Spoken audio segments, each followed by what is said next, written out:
یہ آپ کو سمجھنے کے لیے واضح طور پہ بتا دیجیے بادشاہ وقت ہونا ضروری ہے.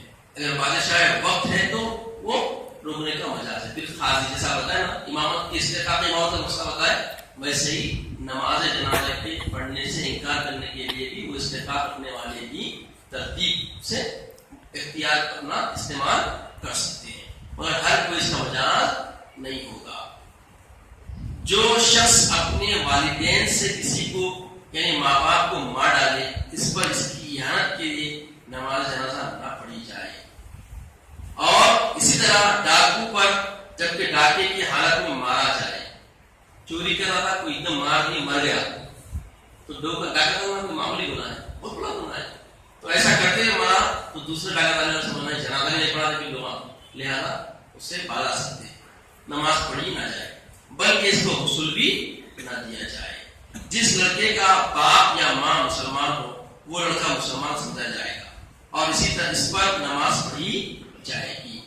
جب نماز سے فراغت ہو جائے تو پھر فوراً میت کو جہاں خبر خودی ہو لے جائے اور دفن کر دے، تاکہ اگر میت نیک ہو تو بلا تاخیر اس کو جوار رحمت الہی میں پہنچا دے، اور اگر نیک نہ ہو تو خود اس سے جلد پیچھا چھڑا لے. ہر دو صورت میں ہمیں جلدی کرنا چاہیے. جنازہ ہونے کے بعد ٹھہرو کی جو دیری چل رہی ہے آج کل لوگوں میں، دکھانا وہ کرنا، اب نئے مشغلے بھی لوگ بنا رہے ہیں، تو یہ سارے مشغلے اسلام کا حصہ نہیں ہے. شریعت اس کو بالکل ٹوٹو انداز میں کیا کرتی ہے، منع کرتی ہے. جنازہ پڑھتے ہی فوری کرنا ہے ہمارا کام، اس کو اس کے مقام میں لے کے اس کے لحاظ میں اتار دینا، اس کی خبر تک پہنچا دینا. جب نماز سے فراغت ہو جائے تو پھر فوراً کیا کرنا ہے، جنازے کو تدفین کر دینا ہے. اب جنازہ ہونے کے بعد جنازہ لے چلنے کی احکامات، نماز جنازہ لے چلنے کے اخلاقی آداب کیا ہیں اور ترتیب اسلام نے کیا دی ہے. جنازے کا لے چلنا عبادت اور سنت ہے. اب بعض مختلف فرقوں نے مختلف طریقے کا معاملہ بنا لیا، جیسے بہرے ہیں اور اہل تشریح لوگ ہیں، یہ لوگ کے مخصوص لوگ رہتے ہیں کندھے دینے والے اور وہی دیتے. مگر یاد رکھیں اہل سنت والجماعت کے پاس معاملہ کیا ہے، مسنون عمل ہے کہ کندھے بدلیں، اور 4 کندھے دینا گویا اپنے گناہوں کی بخشش کروا لینا ہے، کوئی معمولی کام نہیں ہے. تو بتایا گیا کہ مسنون طریقہ یہ ہے کہ میت کو کسی تخت یا 4 پائی وغیرہ جہاں 2 لینے والے 4 کونے بنے ہوئے، اس ترتیب سے اس کو 4 طرف 4 آدمی اٹھائیں اور لے چلیں. اس طرح کے ایک آدمی ایک پائے کو ہاتھ سے پکڑ کر اٹھائے اور پٹی کو کاندھے پر رکھ لے. اس طرح 4 آدمی باری باری لے چلے. مستحب یہ ہے کہ ہر آدمی جنازے کو چاروں طرف سے اٹھائے اور ہر طرف کم سے کم 10 قدم لے کے چلنا مستحب ہے. اس طرح کے ہر پہلے جنازے کے سرانے کا داہنا سیدھا طرف، پھر اپنے داہنے کاندھے پر لے کر 10 قدم چلے، پھر پائیتی کا داہنا پایا داہنے کاندھے پر لے کر 10 قدم چلے، پھر سرانے کا بایاں پایا بائیں کاندھے پر اور پائیتی کا بایاں پایا بائیں کاندھے پر رکھ کر 10 قدم چلے، تاکہ پورے 40 قدم ہو جائے. اب یہ 40 قدم کے بارے میں حدیث پاک میں آتا ہے کہ جو شخص جنازے کو اٹھا کر 40 قدم چلے اس کے 40 کبیرہ گناہ اللہ سبحانہ و تعالیٰ معاف فرما دیتا ہے. کوئی معمولی بات نہیں ہے.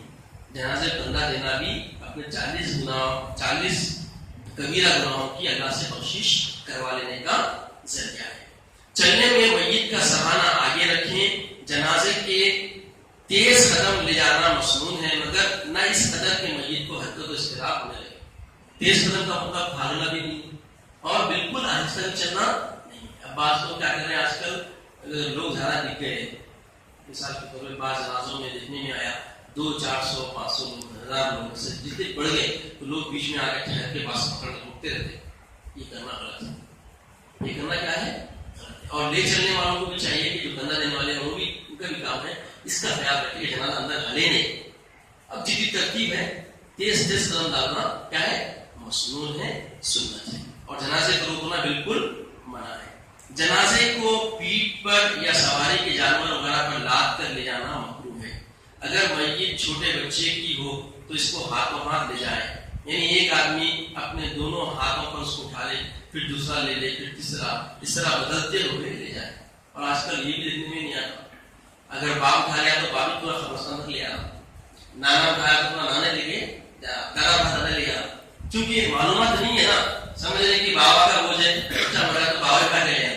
نہیں, کیا کرنا ہے اس کو تھوڑی دور باپ لے کے دوسرے لے لینا. جتنے بھی رشتے دار آئے ہیں ہم بانٹنے کے لیے سب بار باری سے ہاتھوں پہ اپنے کیا کرنا ہے, جنازے کو لینا ہے, لے کے چلنا ہے. اس طرح بدلتے ہوئے لے جائیں. مستحب ہے کہ جنازے کے ساتھ چلنے والے لوگ یا ہوں پیدل ہوں اور جنازے کے پیچھے رہیں. آگے چلنا بھی جائز ہے, لیکن بہت آگے چلنا, سب لوگوں کا آگے ہو جانا مکروہ ہے. اسی طرح سواری پر آگے چلنا مکروہ ہے, البتہ پیچھے جائز ہے. جنازے کے دائیں بائیں نہیں چلنا چاہیے. اب دیکھیے جنازے کو آج کل لوگ جو بنا لیے روڈ پہ لا کے بیچ میں جنازہ کیا کرتے ہیں, ادھر ادھر کر کے کوئی روڈ چاپ رہا ہے, جبکہ شریعت مطہرہ نے کیا کیا, یا تو تھوڑے بہت آگے چل سکتے, زیادہ تر لوگ کہہ دینا ہے جنازے کے پیچھے رہنا. اگر آپ پیچھے اور آگے اپنے ترتیب میں آ جائے, ایک طرف راستہ تھا لوگ جا سکتے, لوگوں کو رکاوٹ ہوتی ہرگز نہیں ہوتی. اب آج کل جنازے قابل اعتراض ہوتے جا رہے ہیں. اب آگے پابندیاں بھی شاید حکومت لگا دے, چونکہ دیکھنے میں آنا جب بھی جنازہ نکلتا ہمارے تو اسی بھی محلے میں دیکھیں پوری روڈ چاپ کر کے بعد بکریاں لے لے کے آگے نکل کے ہٹو ہٹو ہو کے لوگ ہٹاتے رہتے. یہ جو سارے معاملے کیوں ہو رہے ہیں, ہم کو اپنا اصول نہیں معلوم, ہم کو ہماری ترتیب نہیں معلوم, ہم کو ہمارے آداب زندگی اور بالا ممات کے واقعے نہیں معلوم. ناواقفیت کی وجہ سے دوسرے لوگوں کو ہم راہگیروں کہہ رہے ہیں, تکلیف دے رہے ہیں. دیکھیے ترتیب کیا ہے, جنازہ لے چلنے والوں کو چاہیے کہ اپنے دائرے میں رہنا, جنازے کے پیچھے ہونا, جنازے کے آگے بڑھ کے کیا کرنا ہے, ترتیب میں آ جانا, اور ترتیب کیسی بنانا, کسی کو تکلیف نہ ملے, اس کا خیال رکھا جانا چاہیے. اور اس کے بعد بتایا کہ اسی طرح سواری پر آگے چلنا بھی کیا ہے, مکروہ ہے, البتہ پیچھے چل سکتے ہیں. جنازے کے ساتھ چلتے ہوئے کلیمہ, درود شریف, قرآن شریف کی کوئی چیزیں مولود وغیرہ پڑھنا بلند آواز سے نہیں پڑھنا چاہیے. آہستہ دل میں پڑھ لے تو کوئی مذائقہ نہیں ہے, چیخ چیخ کے پڑھنا مکروہ تحریمی ہے. جنازے کے ساتھ چلنے والے سکوت کی حالت میں ہو, موت کی یاد اور رحمان خبر کو پیش نظر رکھیں. یہ ایک ترتیب ہے. جو چیخا مار کے سبحان اللہ الحمد للہ لا الہ الا اللہ اکبر چیخ چیخ کے پڑھ کے سمجھتے بہت اہم کام کر رہے ہیں. نہ صرف چیختے بلکہ ایک دادی ہوتا اور ایک کیا بولتے ہیں مولوی بنا تھا, باقی ردادی بنا تھا, ایک چیخا کو سے پیچھے پورے بولتے ترتیب سے. یہ جو ترتیب ہے یہ جہالت ہے. سلاسل کیا ہے, یہ جہالت ہے. ایک خوف کا ماحول بننا. کلمہ طیبہ درود بھی پڑھ سکتے ہیں, مگر یہ تکبیر کی, کیونکہ تکبیر سے پڑھتے, تکبیر کی فضیلتیں آئی ہے تو تکبیر پڑھ سکتے ہیں آپ, پڑھیے, پڑھنے سے منع نہیں کیا جا رہا, مگر پڑھنے کا انداز آہستہ ہونا چاہیے, چیخا ہاڑا مار کے نہیں پڑھنا چاہیے. اب کیا ہو رہا, ساتھ چلنے والا تو حیبت میں نہیں ہے, جو گھروں کے اندر بیٹھے ہوئے لوگ حیبت سے باہر آ کے دیکھتے کیا بھی ہوگا, اتنا چیخا مار مار کے پڑھتے ہیں. تو یہ جو چیخا مار انہیں پڑھنا ہے بالکل کیا ہے, منع ہے.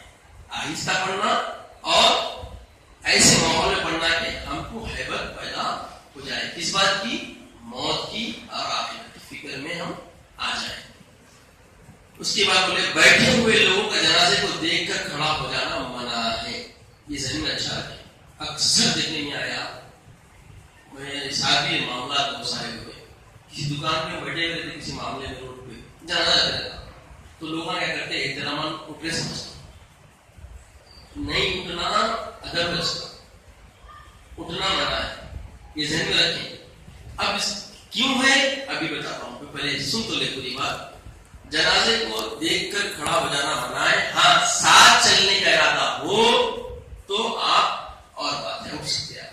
ساتھ جانے کا ارادہ نہیں ہے تو اٹھنا منع ہے. جیسے کوئی آ جائے, آپ کھانا کھا رہے, کوئی بھی بڑا نہ ہو, آپ سلام کرنا نہیں, اور آنے والے کو بھی سلام کرنا نہیں ہے.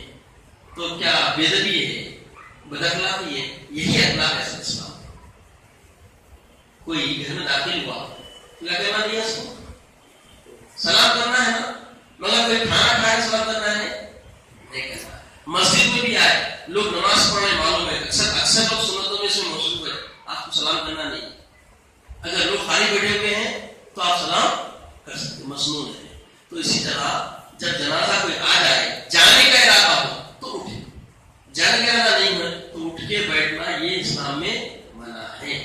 یہ ذہن میں اچھا رکھ لیں. کیوں؟ یاد رکھیں جو مر جاتا ہے مرنے کے بعد اس کی احساسات اللہ تعالیٰ اتنے زیادہ پاورفل کر دیتے کہ وہ ہر ایک کو دیکھتے رہتا. کیا کرتا وہ ہر ایک کو، اور اس کی سماعت بھی اتنی تیز ہوتی اس واسطے مرے کے بعد میں مرنے والے کے اچھا اوصاف بیان کرنا ہے، برے اوصاف بیان کرنا منع ہے. برے نام سے کسی کو یاد نہیں کر سکتے آپ مرنے کے بعد، اس کی اچھائیوں سے یاد آپ کر سکتے ہیں. ہاں عبرت کے لیے کوئی اگر کسی کی زندگی کا واقعہ بیان کر رہے ہیں درس عبرت کے لیے وہ بات کچھ اور ہے، مگر اس میں اس کو مضمون بتانے کے لیے، اس کو ذلیل بتانے کے لیے، یا اس کو جو ہے گراؤ بتانے کے لیے، یا اس کو ذلیل سمجھ کے بول رہے ہیں، یہ اسلام میں قطعی طور پہ قبول نہیں کیا گیا، منع ہے.